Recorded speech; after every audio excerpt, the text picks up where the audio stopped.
You know, some of the most unsettling stories, they come from the very places we go to find a little peace, to be completely and totally alone. So today, we're going to dive into 3 true accounts from deep in the wilderness, where that quiet solitude was just shattered.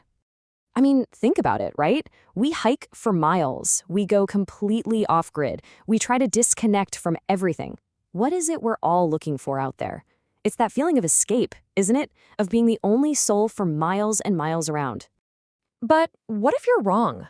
What if that little feeling you get, that feeling that you're being watched, isn't just paranoia?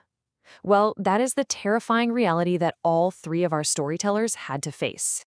All right, our first account comes from a guy who was backpacking solo through the Cherokee National Forest. Now, this guy was an experienced outdoorsman. He was comfortable with a little risk, but nothing, and I mean nothing, could have prepared him for what happened when he tried to find shelter from a nasty storm. So he's 2 days into his hike when the weather just turns. We're talking fierce winds, lightning, rain coming down in sheets. He's soaked, he's cold, and he's starting to genuinely worry when, like a miracle, he spots an old cabin. He shoves the door open and finds this dim, but more importantly, dry place to wait it out. At that moment, it must have felt like salvation. So after he gets his breath back, he starts to actually look around the place.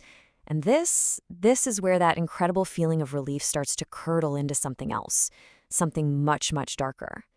The more he looked, the more the cabin's real purpose started to become clear. Okay, so check this out. First, he sees these deep, deep scratches on the walls right by the door. Weird. Then he notices the door itself has a bracket for a padlock, but it's on the outside. The single window, it's been screwed shut, again, from the outside, and all around that window frame, more scratches, like someone was desperately trying to claw their way out. You see where this is going? This cabin wasn't built to keep the weather out. It was built to keep someone in.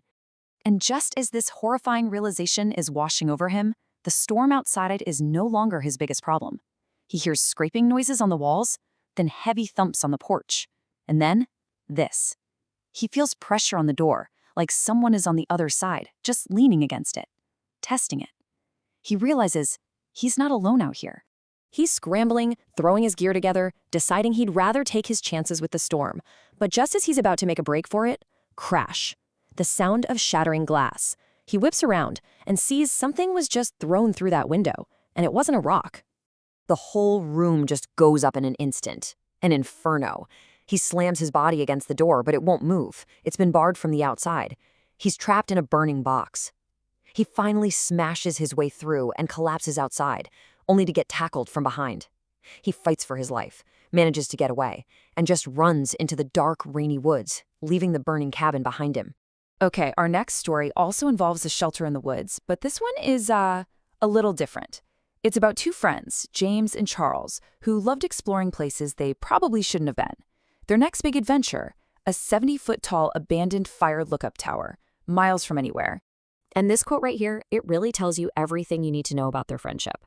Charles was the one with the crazy ideas, and James was always game. They loved the adrenaline rush. But their appetite for risk was about to be put to the ultimate test. So they're up there, night's falling, and they're just enjoying the view. A little while after dark, they spot a light way off in the distance. At first, they figure it's another hiker, but its movement is all wrong.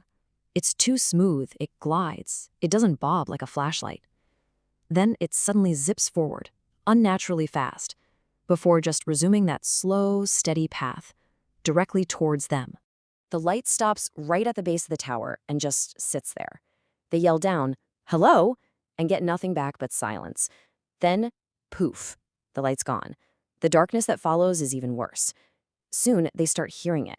Metallic clanging and grinding sounds coming from the tower's structure below them. And then, James sees it, just for a second. A dark figure moves past one of the windows, 70 feet in the air. They spend the rest of the night with their backs against the door, hearts pounding out of their chests. When the sun finally comes up, the forest is quiet, empty. Relieved, they grab their stuff and start to climb down, thinking the nightmare is over. But it wasn't. Not even close. About 3/4 of the way down, they just stop. Because an entire section of the metal staircase is just gone. Missing. Those metallic grinding sounds they heard all night, That wasn't just the wind. That was someone or something methodically taking their only way down apart, trapping them 70 feet in the air. All right, for our last story, we've got a guy in his late 30s, a solo camper with nearly 15 years of experience under his belt. He goes out to the massive Daniel Boone National Forest just looking for some peace and quiet. He's well prepared. He's even got a rifle with him. But some things you just can't prepare for. The first night, things get a little weird. He sees what he thinks is another campfire way off in the distance. But when he goes to check it out in the morning, nothing. No ash, no burnt ground, no sign anyone was ever there. The second night, it gets way past weird. He's woken up by the thunderous crash of a huge tree falling nearby. 10 minutes later, another one comes down in a totally different direction. And there was no storm, not even a breeze.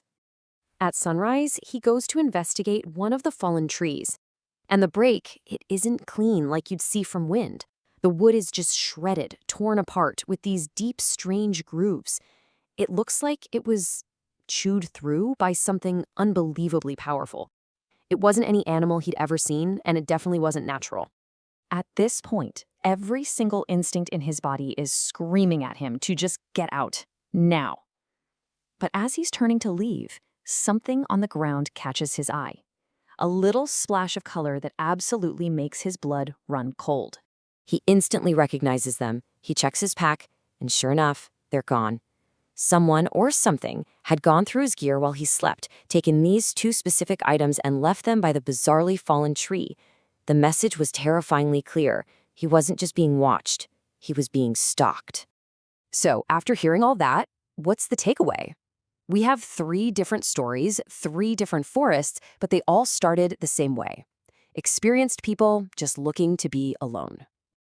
They found something else waiting for them in the quiet. One was trapped and hunted. A pair of friends was stranded 70 feet in the air. And the last guy was systematically terrorized by something that could silently topple trees.